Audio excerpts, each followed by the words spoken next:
turn out of that open place of deep affection so that we too might be a useful vessel of your love in this world. We ask this all in Christ's name. Amen. Thank you, Pastor. Appreciate you coming. With that, call the meeting to order. Let the record show all members are present, excluding Kyle Whitehead and Frank Nelson.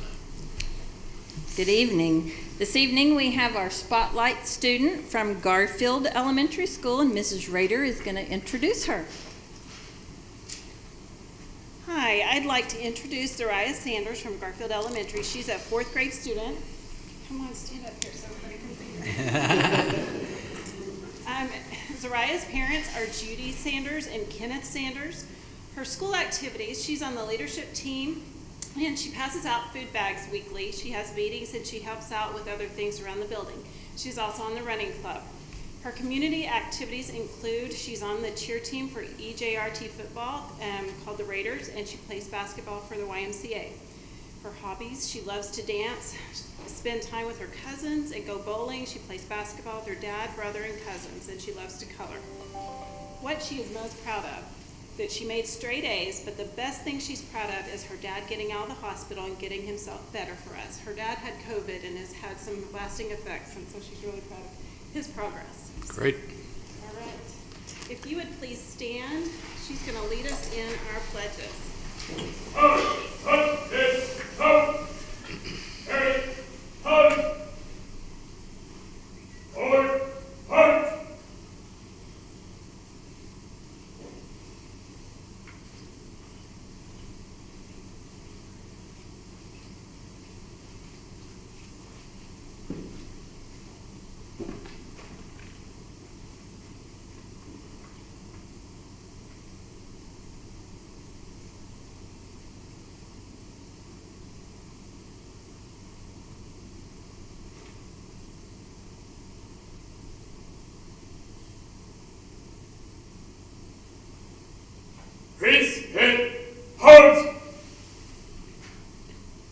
I pledge allegiance to the flag of the United States of America and to the republic for which it stands, one nation, under God, indivisible, with liberty and justice for all. House!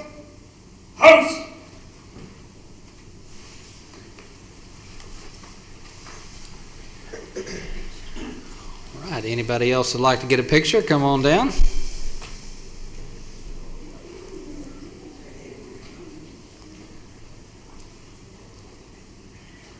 A couple more. All right, thanks for being our spotlight student. Good job.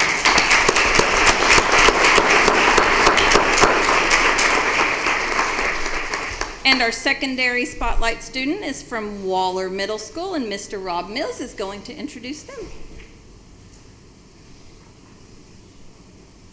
Good evening, board members. I'm very proud to introduce to you tonight. This is Simca Jones. He's an 8th grade student at Waller Middle School, and I'm going to let him speak for himself because he's more than capable, but I wanted to say that he has excellent grades, excellent attendance, and excellent behavior on our school each and every day. This is Simca. Hello. Some things I do at school are I work at math. In math class, we are learning about volume and how to figure out how much space is in that cube or cylinder. And we are also learning about robotics and how to program robots to do things. And in outdoor ed, we are learning how to hunt and use rifles properly. And some of my community service things is I go to Chick-fil-A and work. On Sundays, I go to church with my family.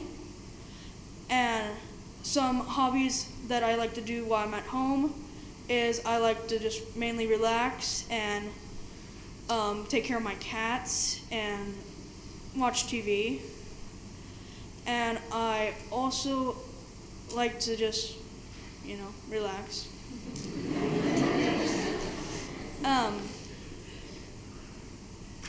some things that I'm proud of is I'm proud that I have straight A's. I'm proud that my family really tries to work hard to get me to where I am. And also for my teachers, because they help me a lot. And some things that I like a lot about Waller Middle School a lot is that we not only have the traditional classes like math and science, but we have extra classes like outdoor ed and technology classes, or at least outdoor ed is one of the classes that you didn't necessarily expect in a school. And so it's nice to know that you have the options that you need for what you're planning in your future. And the teachers are very nice and very helpful. Thank you. All right, thanks for coming and being our spotlight student. Anybody like to get a picture? Come on down. All right, let's get a few pictures here. All right, couple more. Hang on. Oh, I thought she was getting a picture. Maybe so. All right, thanks for being our secondary spotlight student. We appreciate it.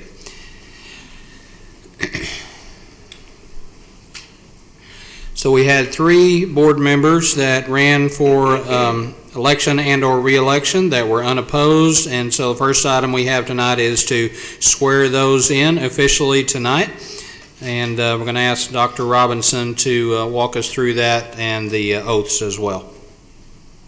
And that's Joe Blackwood, Matt Lohman, and Chad Mantz. All right. Chad, Joe, and Matt, if you will raise your right hand and repeat after me. I state your name.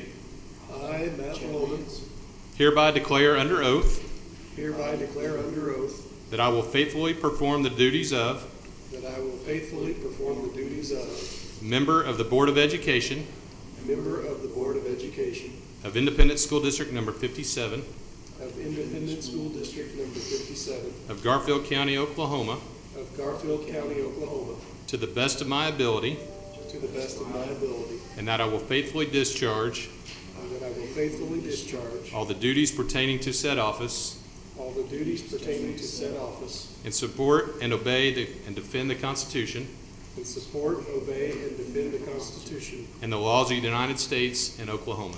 and the laws of the United States and Oklahoma. Congratulations, gentlemen. All right, let's give them a hand. We appreciate these 3 gentlemen giving up their time, effort, and energy to continue to serve on the board. We appreciate it. And I will handle the next item and then turn it over to the new president. First item is to elect officers, and we start with the board president. So at this time, I would entertain a motion to move for the board president position. I would make a motion for Tori Turbo for board president. Second. All right, we have a motion from Chad and a second from Matt to name Tori as board president. That will be, what, your second time to do that? And all right, any other motions for board president? If not, we will take a vote. All those in favor say aye. Aye. Any opposed? Motion carries. Thank you very much. And if we can, we will swap places with Tori and Matt. And then I will turn it over to her for the vice president.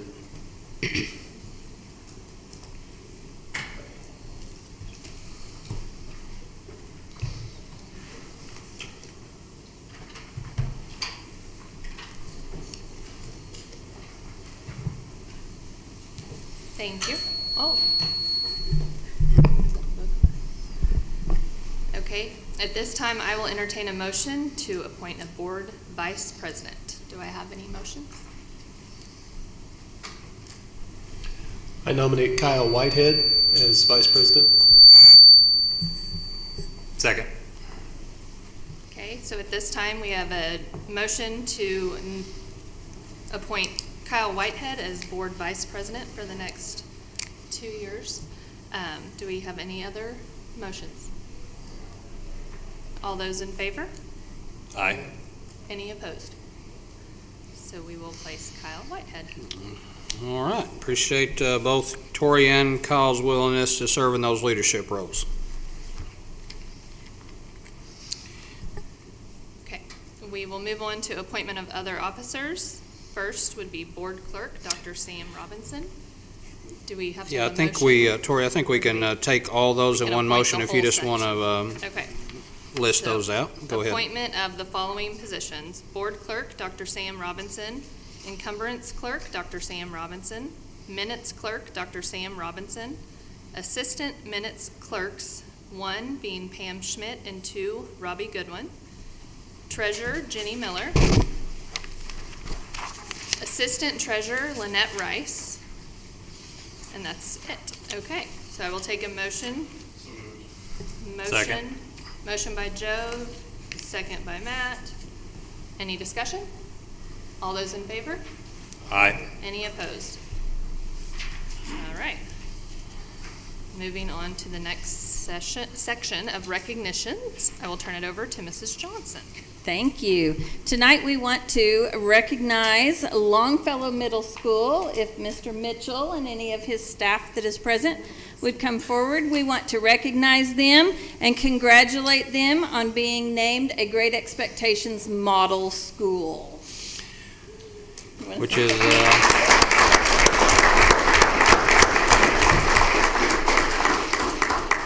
obviously, I did not do this by myself, being the principal of Longfellow Middle School, so I'm going to try to call up the ones that I can see here. So we have Miss Liddell, our school counselor, if you'll slide over. Miss Patnode, 6th grade science. Miss Tate, she does Spanish and some reading for us. Miss Case, she does 6th grade English. We also have Miss Dunn, she does reading for us. Miss Beckner, I skipped, special education. Miss Luce, 6th, 7th, and 8th grade English. Miss Billar is our full-time substitute, so she literally does everything depending on the day. Miss Williams teaches art, if you'll slide over here.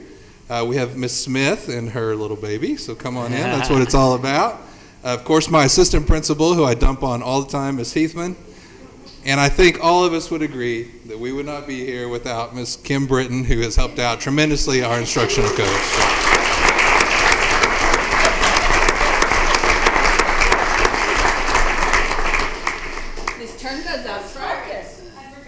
yeah. Well, as they are kind of getting in motion here for their picture, I'll say a word about this. Congratulations to the entire campus. It takes a lot of hard work to achieve that status of model schools and great expectations, and we have a goal district-wide for all of our campuses to get to where Longfellow is now, and our goal is to become a model school district with all of our campuses having achieved model school status. So congratulations, and we appreciate all your hard work. Congratulations. Let's give them another hand, please.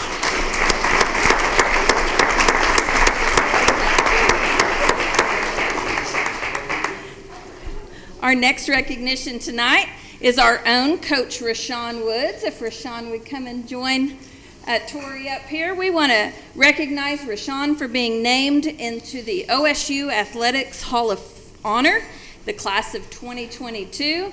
Rashaan is a 2-time All-American. He was the first-round draft pick in the NFL as a wide receiver. And I know that he's famous at my house because my son played football for Enid High School, and he had to wear 82 because that was Rashaan's number.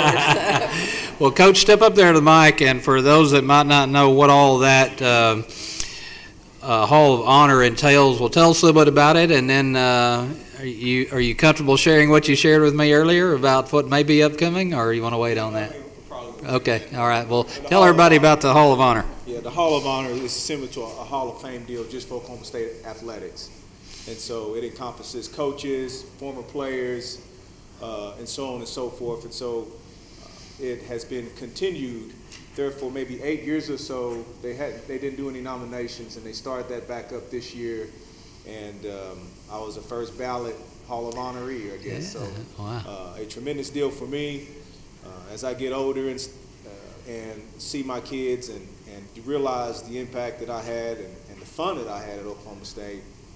you don't think about those things when you're going through it. It's usually after that I'm thankful for the people, the coaches, and the teachers that helped me to graduate from there and be the person that I am today. So very thankful. What an honor that is. Such an honor, not only for you, but we share in your honor, and congratulations. Let's get a few pictures.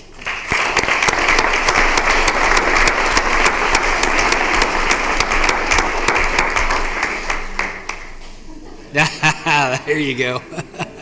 All right, a couple more pictures here. You get it, Coach? Okay. Congratulations, Rashaan. We're very proud of you. All right, our next recognition tonight is our own Scott Allen, principal of Monroe Elementary School.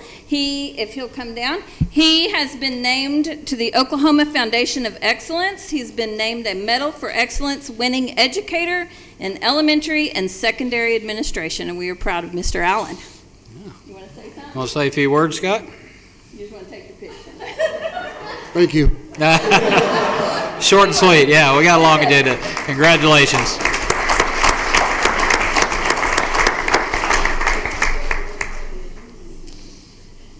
Congratulations, Scott. Thanks, Mr. Allen. And I'm going to next let Mr. Sergeant Nelson come talk to us about their fabulous weekend that they had with the JROTC. And as you can see, he's bringing along his very nice kiddos trophy. So we'll let him introduce his kids and tell us about this weekend. I've said it before. At first, you have to excuse me. I did a lot of screaming this weekend, so my voice is not entirely up to par. But the two members that posted the colors this morning, they're part of that team. That's probably one of the best board presentation of colors that you've had yet. There's a reason for that, because they're the best in the nation. And then I am going to have them come up. I'm going to have my two rifles stand here because they wanted to kind of give you just a little taste of what they did at Nationals. So you, come on up, guys. Emily and Cooper, come over here. So while they're coming up, tell everybody what the competition was and where it was. All right. So I want to make it clear that this is not the Air Force JROTC National Championship. This was an all-service JROTC National Championship. So we competed against Marine Corps, Army, Navy, and other Air Force JROTCs. And at the end of the day, we know what we do well at, and I was watching the competition, and there was a couple of little bumps, and it's national. So I told them, I said, guys, I'd be happy if we place in the top 5. And they called out 5th place, and it was not us, and I was disappointed. I looked down at the floor because I didn't think we made it. And then they called out 4th place, and they called Enid High School, and we all kind of lost our mind. It's amazing that Joe is up here with a rifle right now because I jumped up and headbutted him while I was trying to hug him. So. But yes, so they are officially the 4th in the nation in color guard, open level color guard. Wow. So we're very, very proud of them. You're talking about the best teams in the nation competing at one place. So with that, bear with me for a second. Color guard, carry colors, present arms. Order, arms. Sling, arms.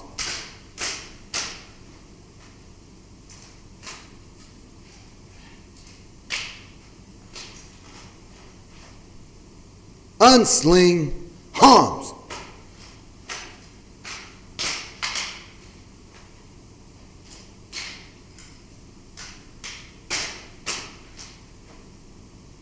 Y'all give them a hand, please.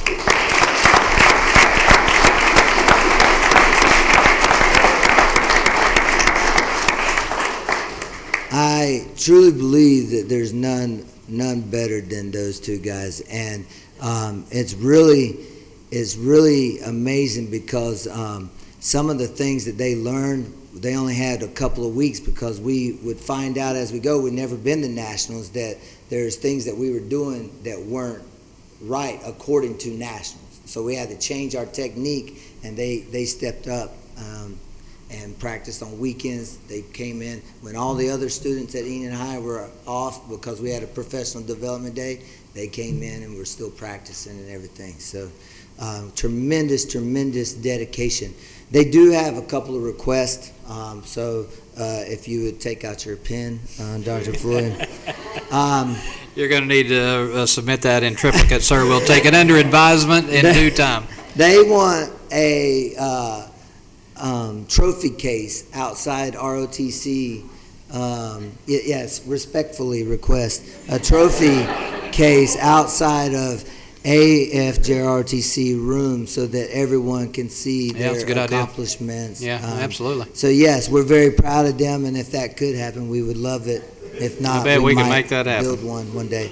All right, but thank you, sir. Thank you for all your support. The kids really wanted me to they said it over and over. They wanted to thank you guys for everything, for sending them to Florida and for believing in them that they could do this. So proud of them. And yes, they are better than base honor guard. Well, let's get a few pictures here. Colonel, come on down here and get a picture with them. So we have on our lead rifle is Cadet Max Binge.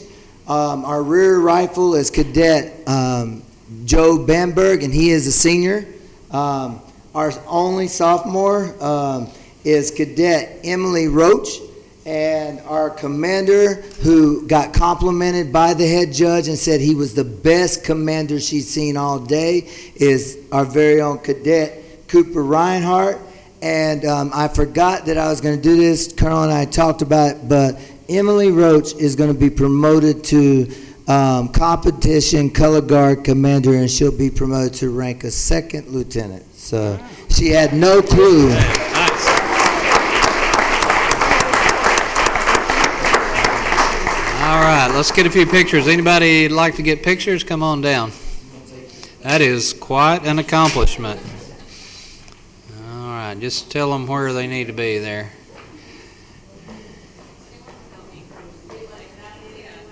There you go. Okay, good.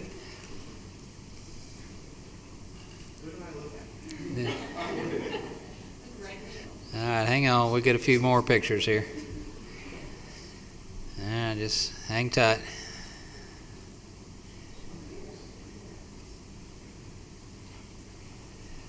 All right, a couple more. All right, a few more. Good. One more. Fourth place in the nation. That's outstanding. Let's give them a great big round of applause.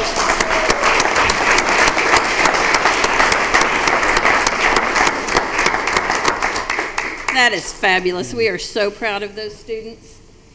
And our next recognition from Enid High School goes to some speech and debate students. Miss Linda Uthier, I will let her tell you about these two young ladies and their accomplishments.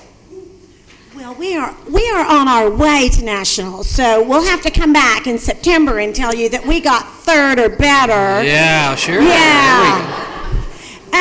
These ladies and a few others participated in the National Speech and Debate District Tournament, which is a very prestigious honor society within our discipline.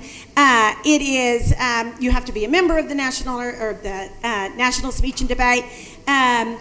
It's very limited in the entry, and so very, very difficult to even get a spot into it. And these two ladies, Katie Jo Ransom has an alternate position qualified for nationals in informative speaking. And a side note, Katie is your Oklahoma state champion in monologue. She did that a weekend later. So, yay for her. And Grace is qualified for the national tournament in the same category, informative speaking, and I'm going to let them just give you a quick sentence about what their informative speeches are about. So mine is about the negative, like social, environmental, and ethical effects of the fast fashion industry. So it's basically telling you everything that's wrong about the way you're making your clothes. My informative speech was about autism. I was diagnosed with autism last summer, and since I've realized how much people don't really know about autism, so I decided to help educate people about it. Interesting.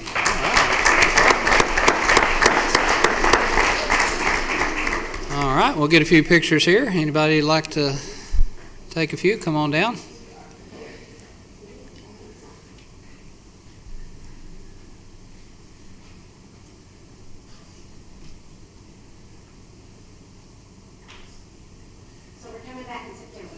We're going to hold you to that. Congratulations. Let's give them another hand.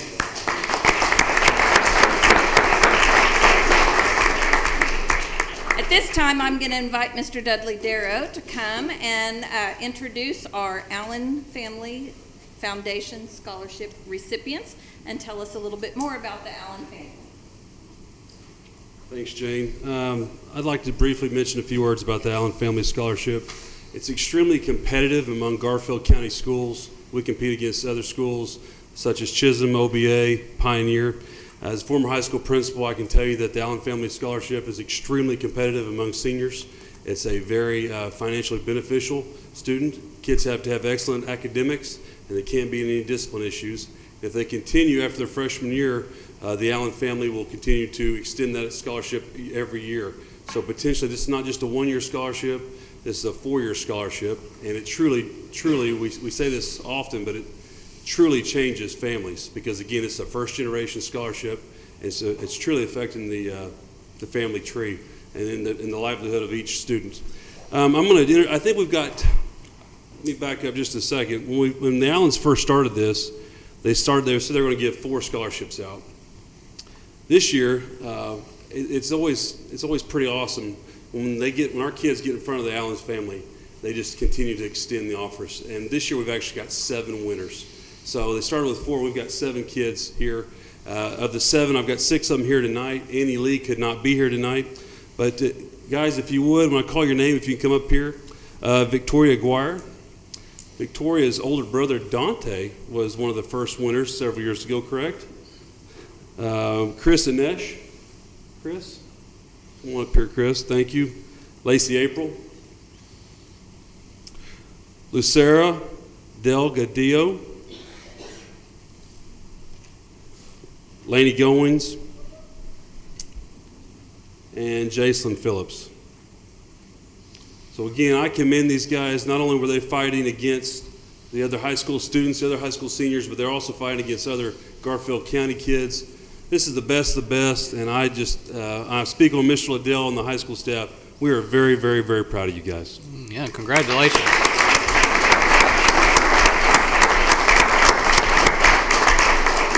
Anybody like to take a picture? Come on down.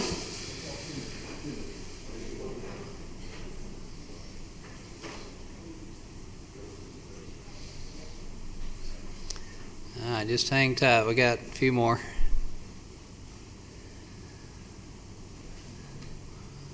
Few more pictures here.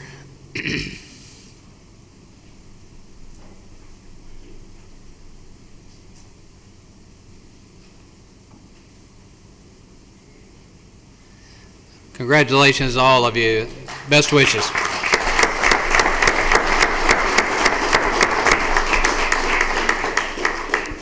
At this time, I'd like to invite Mrs. Hendry and Cohen Kennemore. He is a Prairie View student, and he has been honored recently with the Oklahoma Sports Hall of Fame. He was the 2021-22 Red Ribbon Week Essay Contest winner for his age group of ages 8 to 10. And so he was recognized and has received a Jim Thorpe medallion that he is wearing this evening, a custom-made poster of his essay, and a special commendation signed by the governor. So we are very proud of him. Ms. Hendry, you want to add anything? Cohen is a 3rd grader at Prairie View Elementary, and he was very excited. He got to go down for a ceremony down there where he was presented with all these wonderful things, and he got to come back and share that with his class. And so we're just very proud of him for taking time to write that essay and for being a second place winner in the state in the 8 to 10 age category.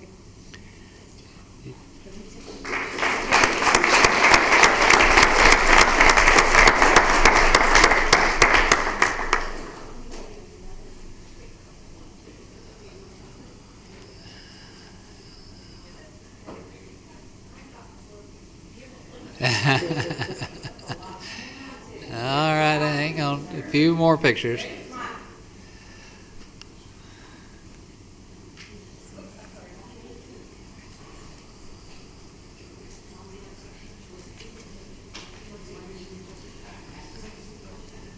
All right, another picture. There we go. Okay, good. Congratulations. Let's give him another hand, please.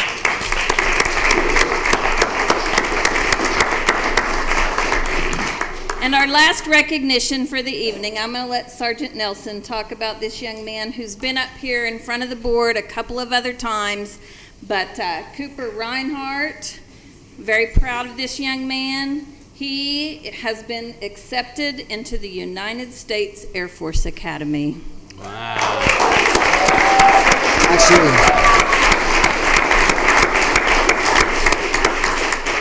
I'm gonna let Colonel talk first. That's proper.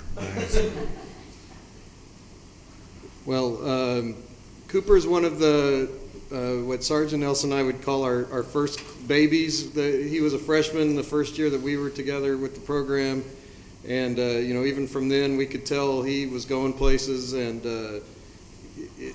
it really takes a lot. For those of you who don't know, they look at the whole person concept. It's not just it's grades, it's athletics, it's extracurricular, it's leadership, it's the whole package, and it's extremely difficult. They only accept about 1,200 or so total, and some of those are taken up by special categories every year. So it's very, very competitive. I don't know how many apply, but I'm sure it's thousands and thousands. In my 10 years of teaching ROTC, this is the first one we've been able to get through. So we're very proud of him.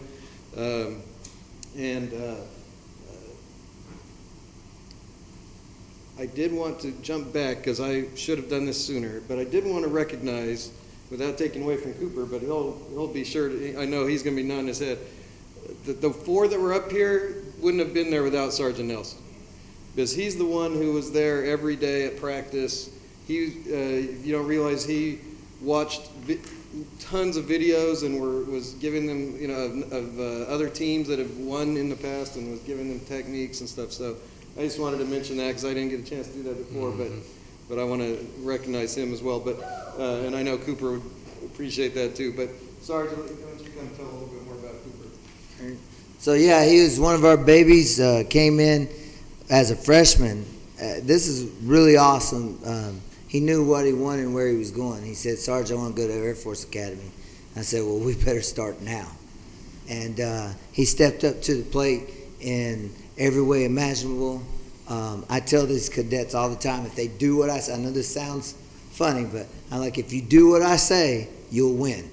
All right? I tell them all the time, all they got to do is buy into it and do as he's done everything that I've asked him to do. He stepped up in many, many, many ways, and the proof is in the pudding. So I had to write a letter of recommendation for him to be accepted to the Air Force Academy. And one of the things that I wrote in there was a quote that I had heard.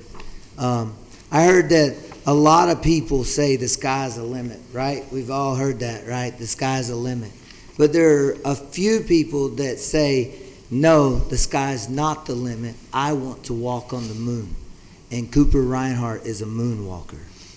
He will do great things. Y'all have a trophy case in that, I don't know, multi-million-dollar facility that we just built with a wall of fame. And I wholeheartedly believe his picture will be in there someday. So yeah, Cooper Reinhardt.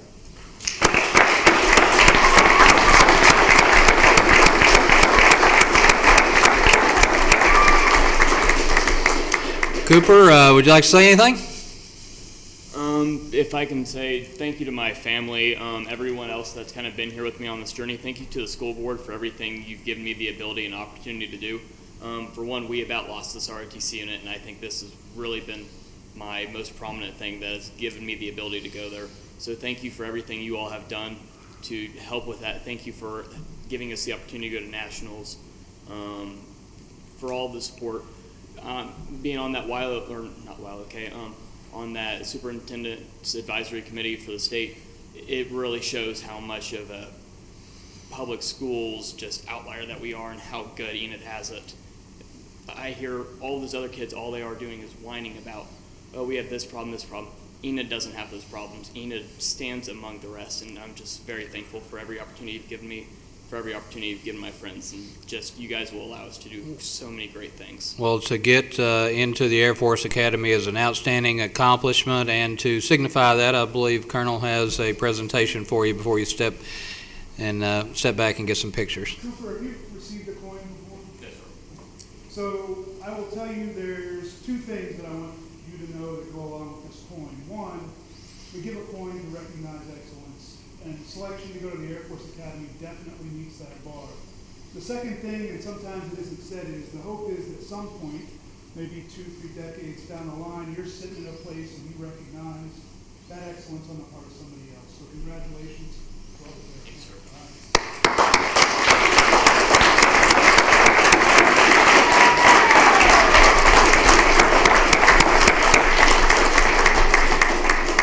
Let's get a few pictures, and Colonel Miller is going to step in there with you.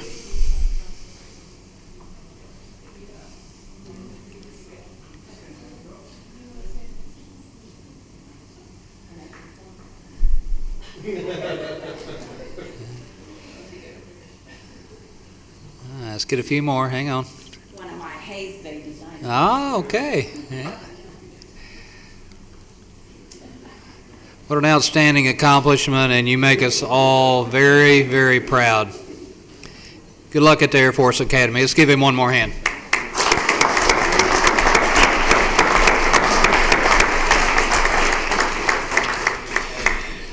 That was the last recognition we have tonight, but I did want to mention that next month at the board meeting, we'll have several other recognitions, and one or three of those will be that Coach Tips, our athletic director, was named the Region 1 Athletic Director of the Year, and our softball coach, head softball coach Chris Jensen, was also named Coach of the Year, as was Lindsey Watts, our head swimming coach. So we'll recognize all three of those officially next month. And then also I want to mention that another recognition we'll have next month is that Dr. Dudley Darrow will be recognized next month at our board meeting. He's been named the OASA District 3 Assistant Superintendent / Central Office Administrator of the Year. So congratulations to all those folks. And I just want to mention that, and we'll give them a hand next month, but let's also give them a hand right now.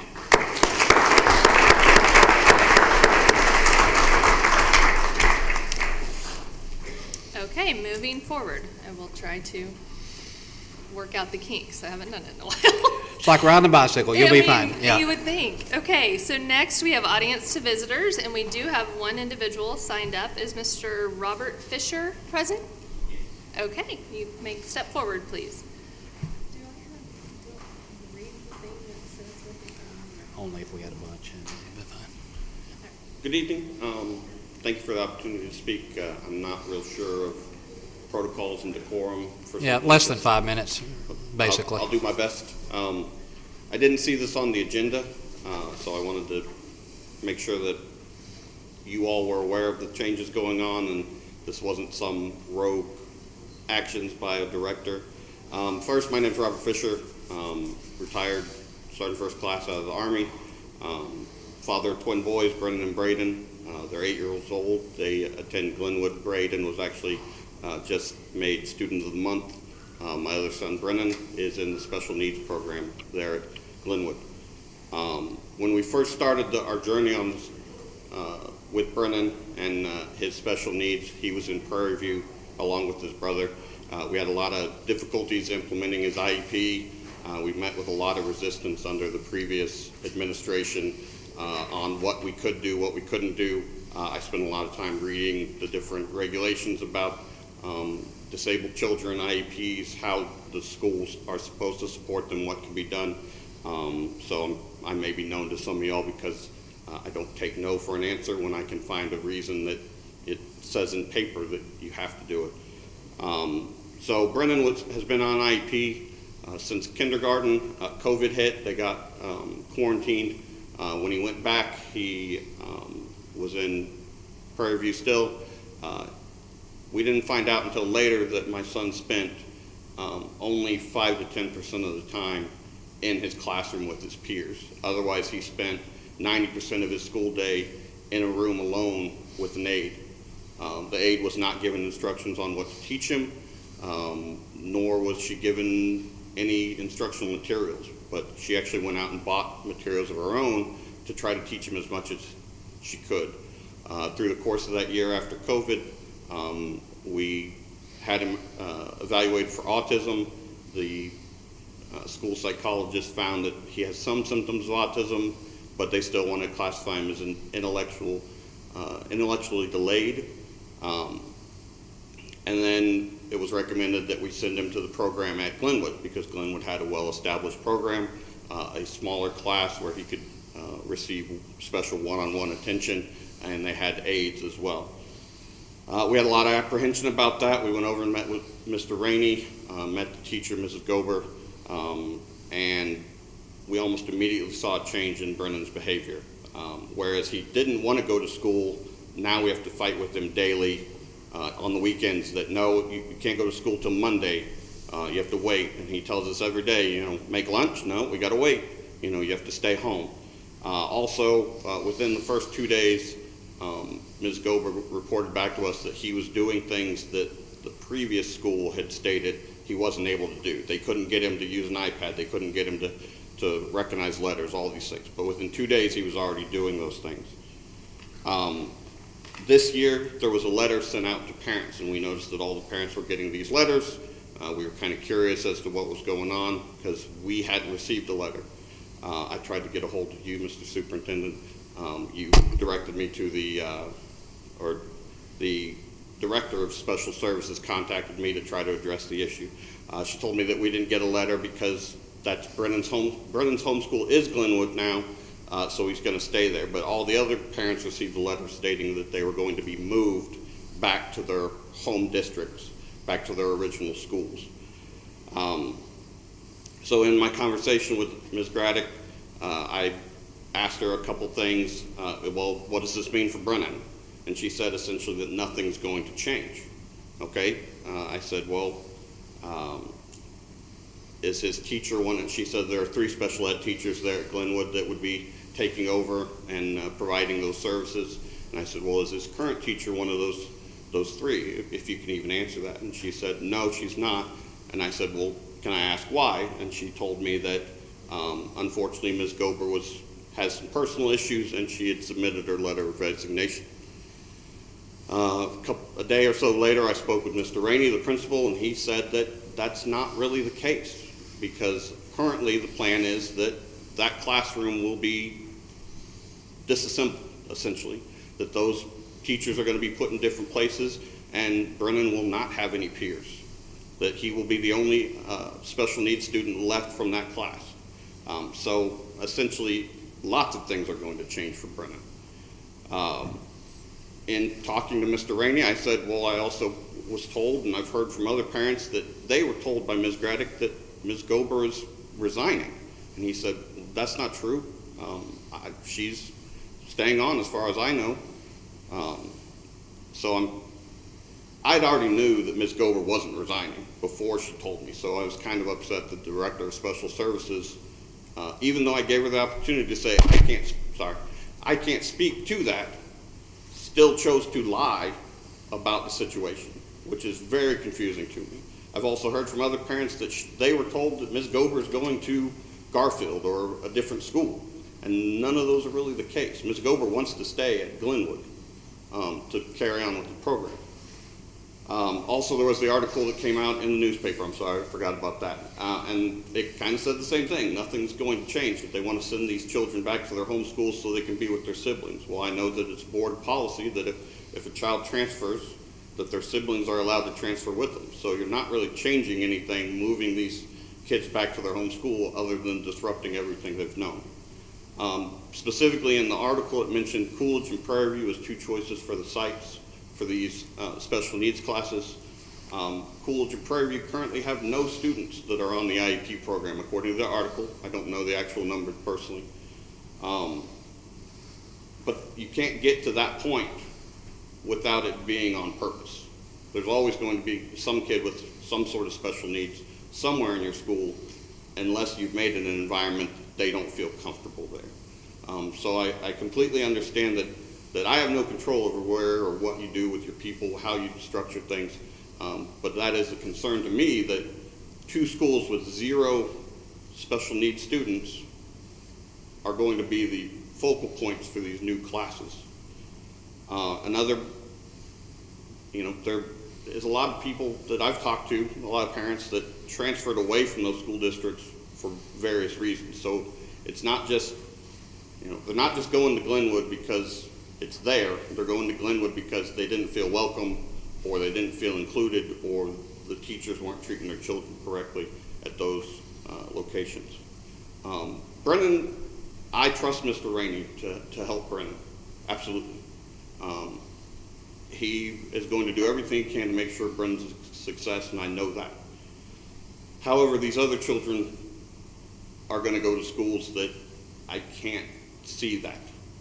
One of my main concerns is, why would you take a program that's working and disassemble it? You should try to emulate that program at other locations, because they're doing an excellent job with the IEP students. They're doing an excellent job with the special needs students, the ones that aren't vocal, the ones that can't always tell you what you need. And I completely agree with integrating these students into normal, regular classes as much as possible, but some of these students can't.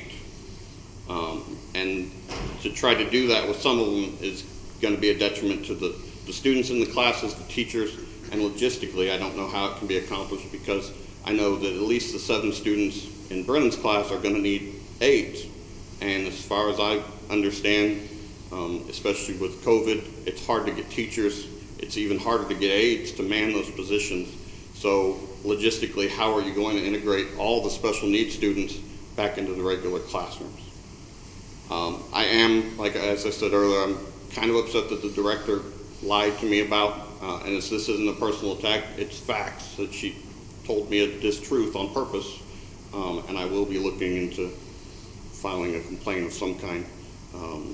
And as I said, I didn't see this on the agenda, but I wanted to make sure that one thing that was said in the article was it's for the convenience of the parents, that they're trying to make things better.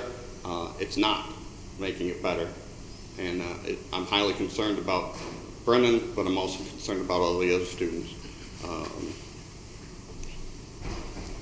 And I think that's it. Thank you very much. Thank you.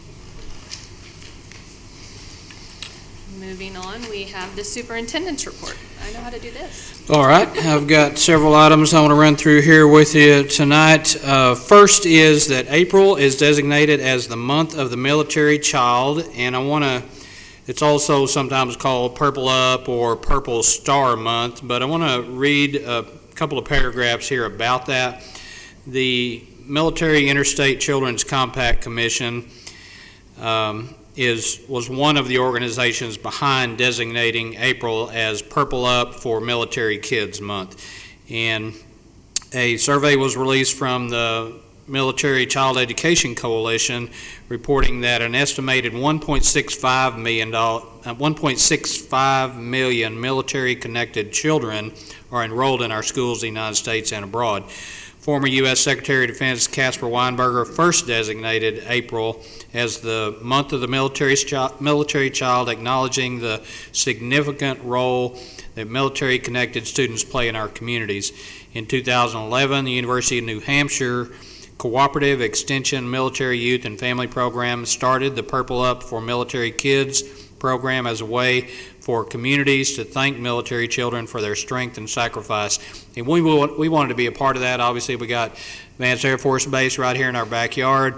Now, granted, a lot of those young pilots might not have kids in our program, but some do, and others associated with the Vance Air Force Base do as well. So we wanted to do our part to get involved in this effort, and I guess this is our, second or third year to do it. And we've got numerous campuses throughout the school district that have chosen to make an effort to say thank you to all of our military children, and we want to do the same thing. And I appreciate all of our campuses that have chosen to get involved in that, and we want to say a great big thank you and appreciation to not only all of our military students, but all their families as well, and let them know that they are fully supported.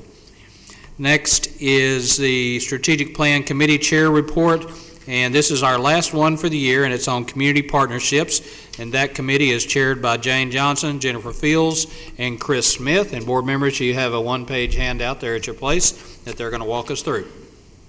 Yes. Jennifer Fields and Chris Smith are the co-chairs with me. As our community and parent relationships, our strategic goal is we will build and maintain partnerships that maximize the strengths, resources, and talents of our diverse community to expand opportunities for students. So I'm going to let Jennifer share about a couple of the objectives, and Chris, and then I'll wrap it up. Thank you. Thank you, board members. My job is Family Community Resource Coordinator, so I help the Micronesian population, the students and their parents, navigate all things education and just make sure that their kids are supported in all those ways. Objective 1, I'm not going to go through and read them all, but I just wanted to highlight a couple things. When we talk about engaging and communicating with a diverse culture through events, experiences, and activities, we have a lot of things going on. We created a Facebook page for the Micronesian population, and I'm happy to say we have several hundred that have joined that group, and it's a great way for me to communicate with those parents on a daily basis. There's several community organizations that serve this diverse community, and I just want to mention a few. United Way, the Garfield County Health Department, the Great Salt Plains Medical Clinic, and several local dentists and doctors in Enid that are a great blessing to me and these families. The parent liaisons that work in different school districts, in different individual schools, have been a great resource for us in translating, doing home visits, and visiting with parents. Islander Night was a huge success this year. We didn't get to do it for the last 2 years, and it was so fun. It was a long night, but it was fun. The Micronesian Coalition, Dr. Robinson and I are executive board members on that, and that's really gets us out in the community, and we have many community partners through the coalition. The multicultural choir was back this year. The kids are loving it. The teachers are awesome, and they are out in the community performing and just kind of having a great time. On Objective 2, under Parental Education, I just want to mention one thing. Some of the federal laws about sooner care have changed, so it has been a big collaborative effort between me, our liaisons, school nurses, school counselors, translators, everybody, the Garfield County Health Department, Rural Health Project, in helping parents navigate sooner care. It is very cumbersome. It is very difficult, but our children need it for their medical needs. And so a lot of those kids are now eligible, and that is a huge, wonderful thing, and it is taking all of us to get that done. So that's Objective 1 and 2. Thank you.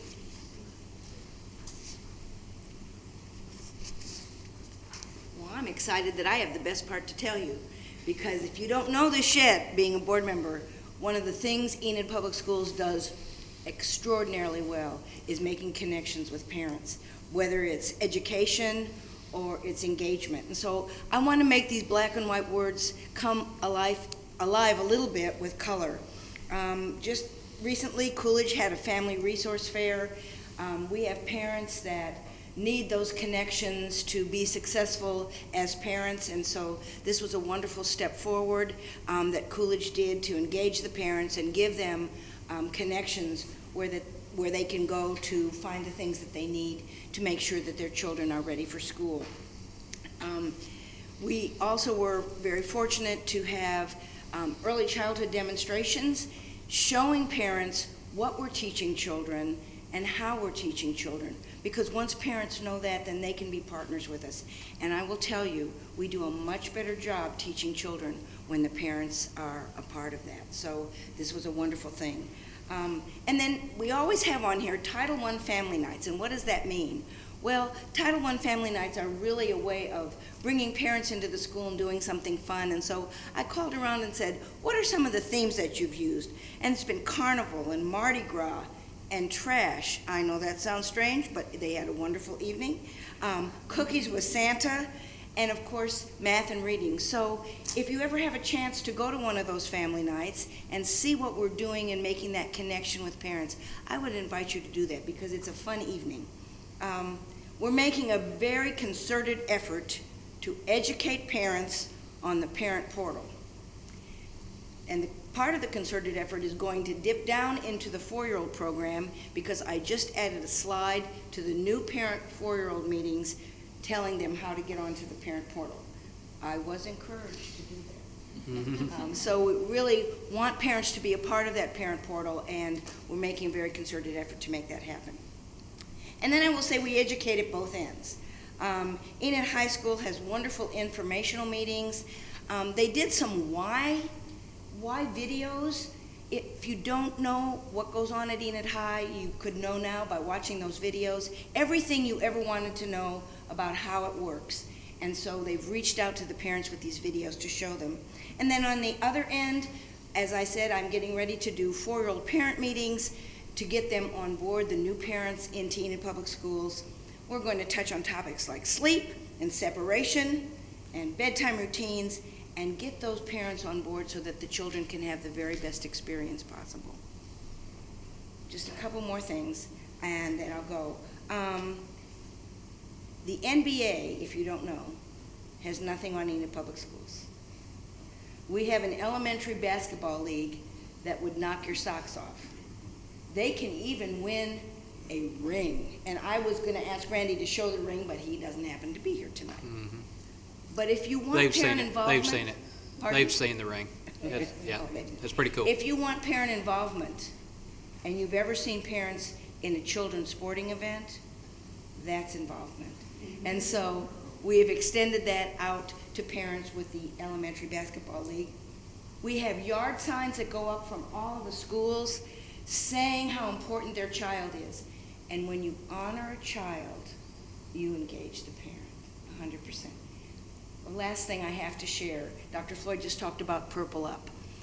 We did quite a few things at our school with Purple Up, and we had Purple Up breakfast for the parents. This morning we had our last parent Purple Up breakfast. And if you don't think the parents were engaged, I was there from 7:45 till 9:15 until he had to report back, the parent had to report back to Vance Air Force Base. So food and honoring children, we can remember that Enid Public Schools is going to be great with parents. Thank you, Chris. Thank you, Chris. And then I have the joy of elevating our image and branding, putting our brand on things. We put it on handouts, we have stickers, we have flyers, we pass out our coins, we recognize, we've got our new water bottles. So putting our image on things and just elevating that image and recognizing the businesses and things that partner with us and giving them recognition in things like Plainsman Points of Pride and in the Enid Public Schools Foundation brochures, and just any time that we can thank the local businesses for partnering with us and helping us with our school district and our kiddos. That's the best job. So, and all those recognitions tonight, I have the best job. So thank you. Thank you, ladies. We appreciate you coming tonight and sharing that information with us, and we appreciate the job that you all do and the committee as a whole. And we all know it takes a village, and appreciate everyone that has a part in that whole community partnership effort. Next, I wanted to say a word about NSPRA. That's the National School Public Relations Association. And last July, the executive board of the National School Public Relations Association unanimously voted to officially designate the second Friday in May as School Communicators Day beginning in 2022. So this May will be Friday, May the 13th, and that will officially be the NSPRA celebrating the inaugural School Communicators Day, and they wanted to invite everybody to participate in that. The reason I wanted to mention that tonight is that day will fall prior to our May board meeting, which falls on May the 16th. So I wanted to pause to say a great big word of thanks to Jane Johnson and Miranda Johnson and their departments for all of the great work they do in our public relations efforts for Enid Public Schools, and I'd like to publicly acknowledge them and thank them. Let's give them a hand. Appreciate the job y'all do, Jane. Next, I wanted to mention again that Garfield Elementary and Prairie View Elementary will be celebrating their 10-year anniversaries. They've got some things planned on May the 19th. Garfield 10 to 11:30 and Prairie View 12:30 to 2. And Randy's not here tonight, but if I understood him correctly, they're just going to open up the campuses for visitors to come in that either have never seen the campus or wanted to come back and see if it's changed much since we opened those campuses 10 years ago. And then I know that Prairie View's got something else planned, and Garfield may as well, I'm not sure, but as those plans come to fruition, I'll be sure to pass that information on to board members. But these this date and 2 times are for sure, and you've got a handout there at your place that has that date and those 2 times if you would like to show up and help those campuses celebrate. 10 years goes by quickly. Next item at your place, board members, is a flyer from OSSBA just outlining several additional board training opportunities. I know that many of you get your training hours out of the way at either the conference or at other in-person trainings, but I believe those are some other options for you. And then always they have continuing education opportunities via virtual credit as well, if you'd rather do it that way. Next item at your place is the Plainsman Varsity football schedule for fall of 2022. And I might have sent this out to you a week or 2 ago. There is one change on this sheet from the one I sent you out earlier, and that is on September the 15th. We play Edmond North. That was going to be on Friday, but that's been moved back to Thursday, September the 15th at Edmond North. So the date on here is correct on this sheet. And that was moved really for 2 reasons. One is because Edmond always has to share some of their stadiums, so that actually helped them for us to move that day, but it also helped Coach Woods and will enable him to be at the Hall of Honor ceremony in person rather than having a conflict with his varsity football game that night. So again, I want to say congratulations to Rashaan Woods on that outstanding honor, and I'm glad we were able to accommodate that on that particular date so he can be there in person. Enrollment, I did want to, I already said a word about that. I did want to mention on the board training hours, Pam Schmidt, board members, I believe, has now shared your individual training hours accumulation information with you. So appreciate Pam keeping up with that, and she's been in great communication with OSSBA and the State Department to make sure that those tallies are accurate. And if you have any questions about those moving forward, well, she's the go-to person for that. So thank you, Pam. Let's see here. Enrollment numbers. We are currently, as of April the 11th, we're at 7,716, and that is 5 students less than this time last month. So holding pretty steady on enrollment.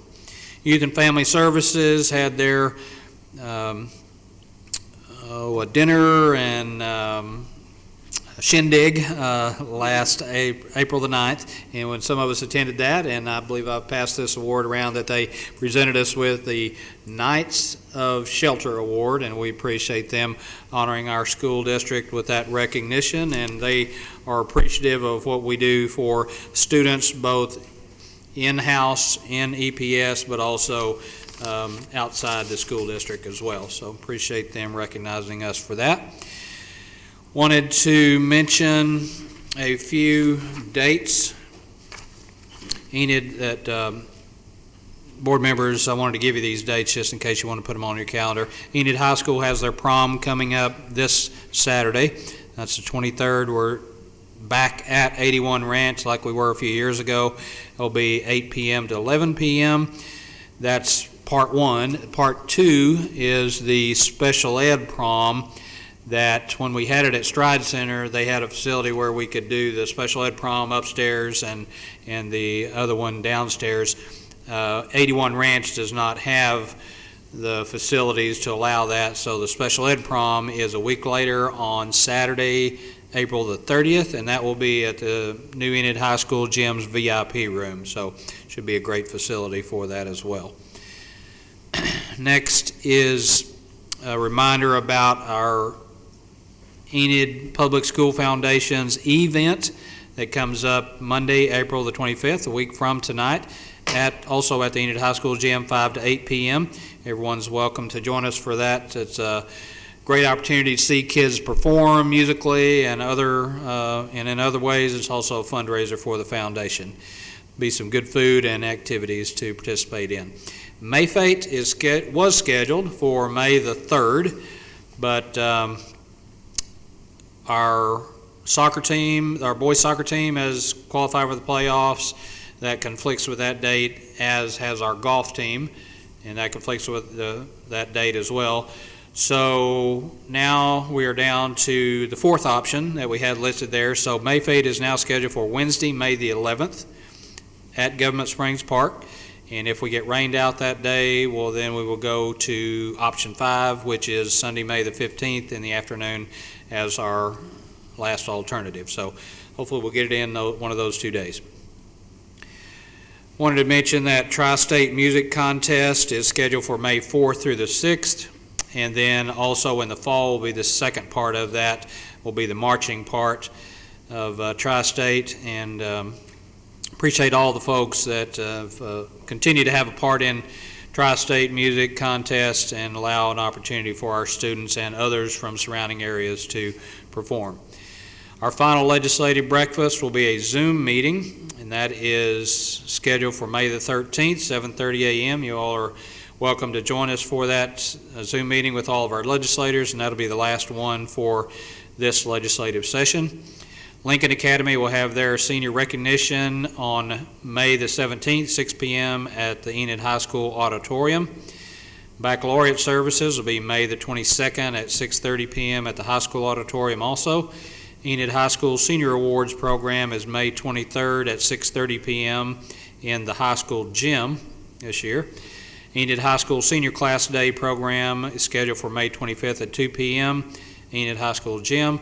Last day of school for students this year is May the 26th, and that is also the night that we have scheduled as option 1 for Enid High School graduation and commencement services. So we're crossing our fingers now for no rain that night so we can have the ceremony outdoors at Selby Stadium, 7:30 p.m., May 26th. If we get rained out that night, second option is May 27th. May 26th is a Thursday because that's the last day of school. Get rained out, we'll go to the next night, Friday, May the 27th, Selby Stadium, 7:30 p.m. If we still get rained out on that one, then we go to our third option, which is Saturday, May 28th, Selby Stadium at 10 a.m. And if all three of those get rained out, our fourth option is to go to the Expo Center on Saturday, May 28th at 7:30 p.m. So cross your fingers, hope we can get it in on option 1 rather than those other options, but we'll see. Can't do anything about the weather. All righty. Did want to, I think I might have skipped a couple of things here, but wanted to mention also that recently, where did I skip that? H? Okay. Yep, sure did. I skipped right past that.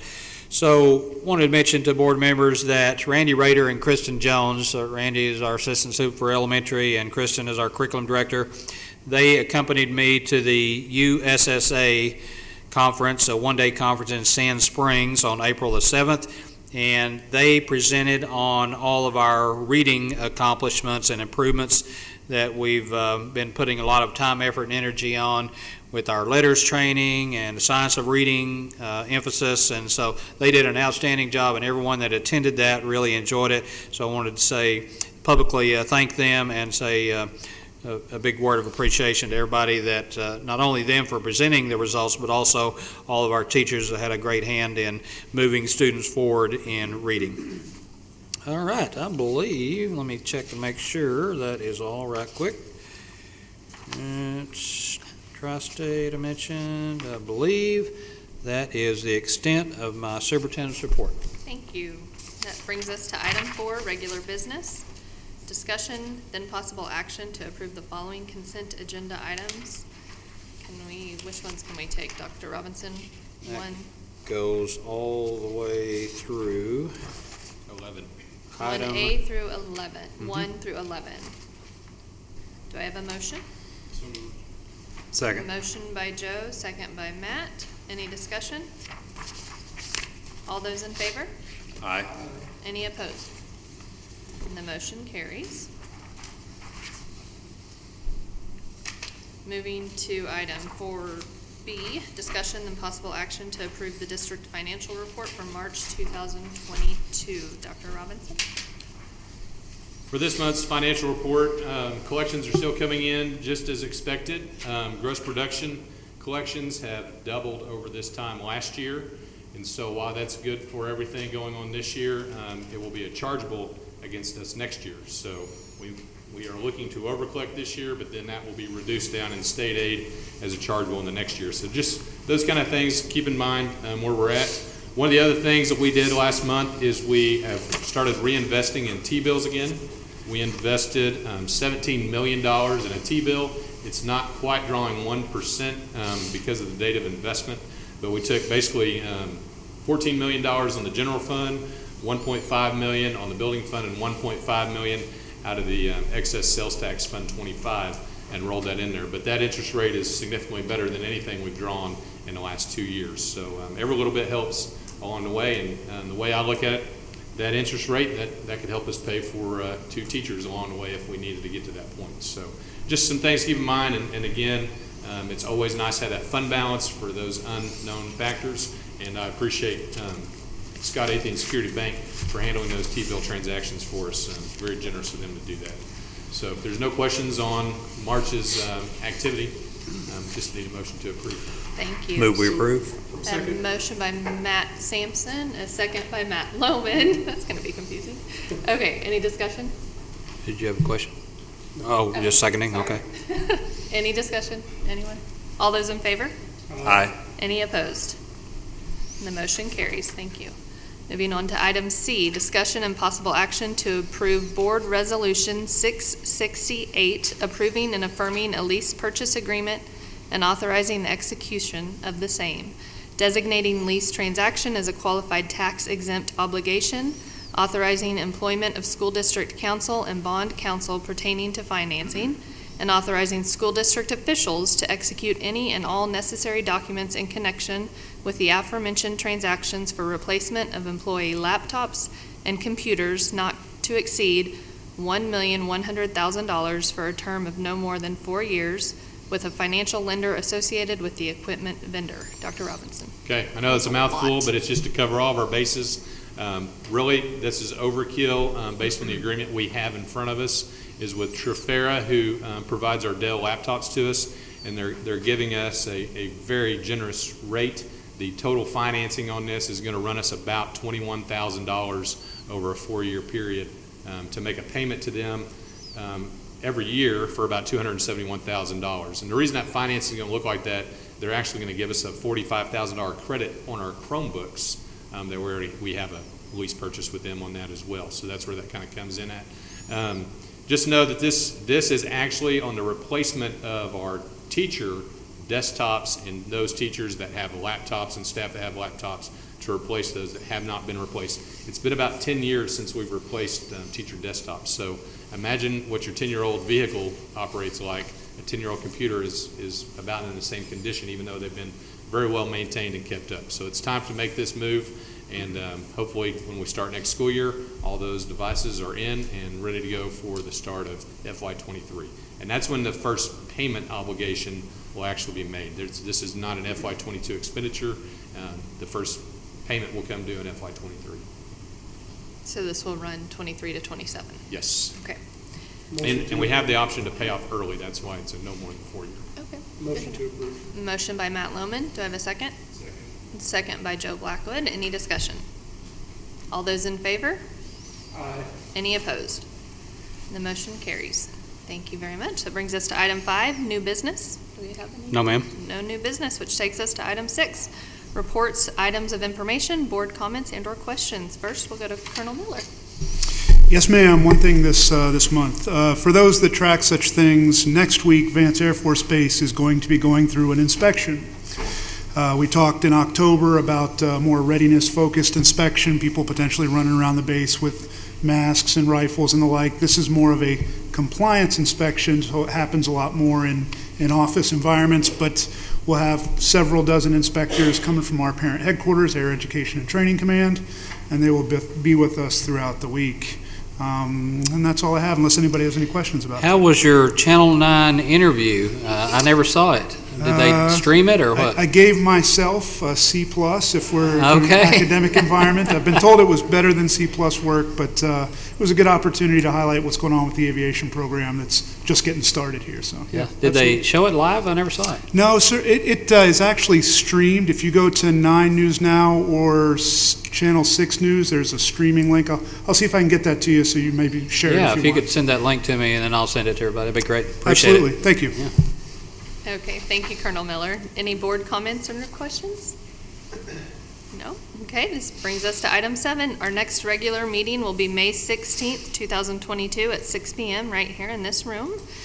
Item 8, discussion and possible action to approve a proposed executive session to discuss the superintendent goals for 2022 to 2023, to discuss the proposed termination of Rebecca Sharp pursuant to Oklahoma Statute 25307B1 and 7, the employment of those individuals and/or positions listed on the attached Exhibit A and B, including administrator contract renewal recommendations pursuant to Oklahoma Statute 25, Section 307B1, the purchase or appraisal of real property pursuant to Oklahoma Statute 25, Section 307B3, and pending or possible litigation pursuant to Oklahoma Statute 25, Section 307B4.